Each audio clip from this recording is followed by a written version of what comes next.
2. When love turns into ego, even the softest relationships begin to crack. And that's exactly what happened with Emily and Daniel Carter, a young married couple living in Denver, Colorado. They were two people who once couldn't go a day without saying I love you, but now couldn't get through a conversation without pride cutting through every word. PL. If you're listening to this right now, don't scroll, because this story is a real relationship lesson wrapped in drama. Emily, a 29-year-old elementary school teacher, had always been the emotional anchor of their home. She was thoughtful, organized, and loving, but lately she felt herself fading behind the weight of Daniel's ego. Daniel, a 32-year-old financial analyst, didn't realize how much his stress and defensiveness were hurting her. He wasn't trying to hurt her, and she wasn't trying to accuse him. But ego blinds people to their wrongs. Soon they were fighting to win instead of fighting for each other. Everything exploded on a cold Sunday night, when Denver felt like a frozen painting. Emily had cooked rosemary chicken with mashed potatoes, Daniel's favorite. She just wanted a peaceful night after a long, exhausting week. She had stayed late at school planning a project and missed her husband deeply. All she wanted was connection.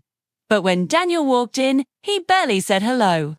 He tossed his coat on the couch, loosened his tie, and opened his laptop during dinner. Sting. Instantly, she asked gently, "Can you please put it away for tonight?"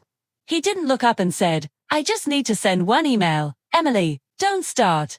Those two words lit the spark. She wasn't trying to fight. She was trying to reach him. But Daniel heard criticism, and Emily felt rejection. She said, "It's just asking for 5 minutes of attention." Daniel scoffed and said, "5 minutes becomes a whole argument with you." Emily blinked in disbelief and said, "I'm trying to have a normal conversation," he snapped. "Maybe I'm tired of everything being a problem." A heavy silence filled the room. Emily slowly put her fork down and asked, "Do you really think I am the problem?" Slammed his laptop shut and said, "You make everything about you." His words cut deeper than he realized. She knew he didn't mean them, but he said them. Her heart cracked as she whispered, "I support you through everything." Daniel was too deep into pride to hear her. He said, "You find something to complain about every day." She felt her breath catch.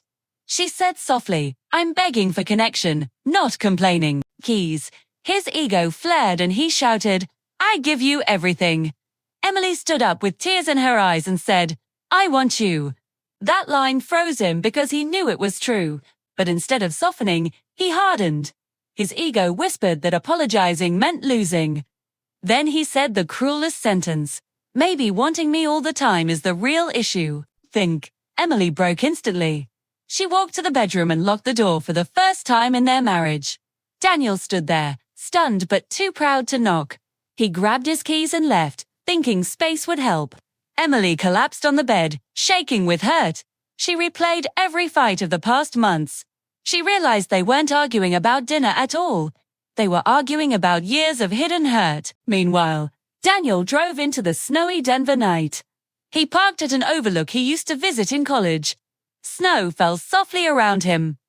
With no one to argue with, his ego began to peel away. He realized he had become someone he didn't recognize. He had replaced vulnerability with pride and pushed away the woman he loved. For the first time in years, Daniel cried. He cried out of fear of losing Emily, not out of anger. Fuse, still watching, remember this moment because this is where things shift. He sat there replaying every word he said. He remembered their wedding vows from that warm day in Boulder. She had said, "I choose you even on your hard days." Guilt crashed into him like a wave. He wiped his tears and whispered, "What am I doing?" Then he drove home, terrified she wouldn't forgive him. Prayer. When he walked in, Emily was sitting on the living room floor wrapped in a blanket. Her eyes looked empty, not angry, but exhausted, and that terrified him more than anything. He approached slowly and said, "Emily, can we talk?" She didn't look at him and said, "You said awful things." His voice cracked as he apologized. She looked up with tears pooling and asked, "Do you even love me anymore?" Daniel sank to his knees and held her hands. He whispered, "I love you more than anything." He admitted he was drowning in pressure and fear. He said he let his ego speak for him. Emily swallowed hard and asked, "Then why push me away?" Daniel whispered, "Because I'm afraid you'll see me fail." Emily's eyes softened slightly. She said, "I don't need perfect, I need present." He nodded, with tears falling, and said, "I know I haven't been." He apologized for making her feel alone. He admitted she was the best thing in his life. Emily exhaled shakily and said, "I'm tired of fighting." Daniel squeezed her hands and said, "Then let's be on the same team again." For the first time, she didn't pull away. They sat on the floor for hours talking. Emily shared how invisible she felt. Daniel shared how afraid he was to look weak. Slowly, they unraveled their wounds together. Something shifted between them.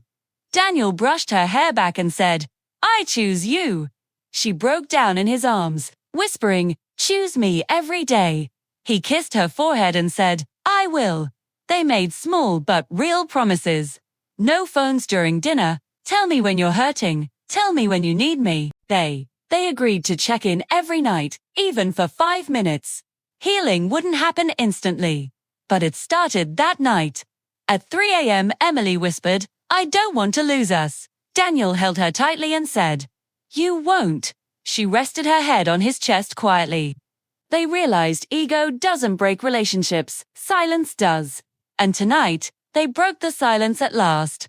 They fell asleep, tangled in each other's arms. Beer. They weren't perfect, but they were rebuilding. And if you're still listening, hit like, share, and subscribe. More people need to understand that love survives when people keep choosing each other.